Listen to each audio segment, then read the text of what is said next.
Sahabat masa yang budiman, saya ucapkan terima kasih yang sedalam-dalamnya atas kesetiaan sahabat menyimak terus konten yang kami suguhkan di sini. Hanya sekedar mengingatkan, di bulan Agustus tepatnya setiap tanggal 17 Agustus rakyat Indonesia akan memperingati hari diproklamasikannya kemerdekaan Republik Indonesia. Mari kita peringati proklamasi kemerdekaan Republik Indonesia semeriah mungkin, tanpa harus kehilangan atau mengaburkan esensi makna kemerdekaan itu sendiri. Sebelum masuk ke pembahasan tulisan, dan lain-lain yang tertulis di teks proklamasi, terlebih dahulu saya akan tampilkan teks proklamasi kemerdekaan Indonesia yang ditulis dengan menggunakan ejaan yang disempurnakan berikut ini. Proklamasi. Kami, bangsa Indonesia, dengan ini menyatakan kemerdekaan Indonesia.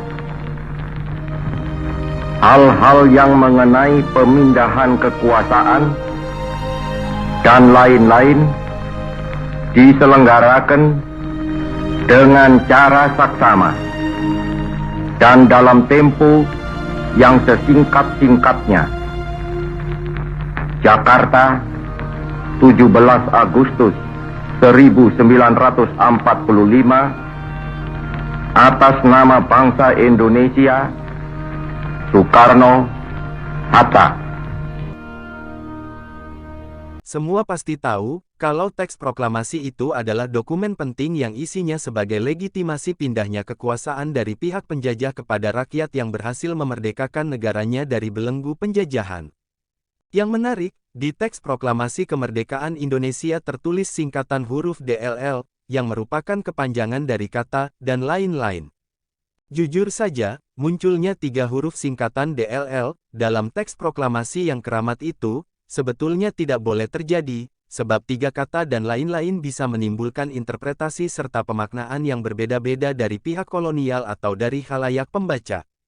Saya memaknai tertulisnya huruf DLL di teks proklamasi, bahwa itu sebagai bukti otentik, bahwa teks proklamasi dirumuskan dalam situasi tekanan politik yang mencekam dari berbagai pihak, seperti dari pihak penguasa pendudukan Jepang yang ketika itu pasukannya masih utuh bersenjata, juga tekanan dari para pemuda yang sebelumnya berhasil menculik Soekarno-Hatta yang diamankan ke Rengas Dengklok, tekanan juga datang dari negara luar yaitu negara-negara sekutunya Belanda.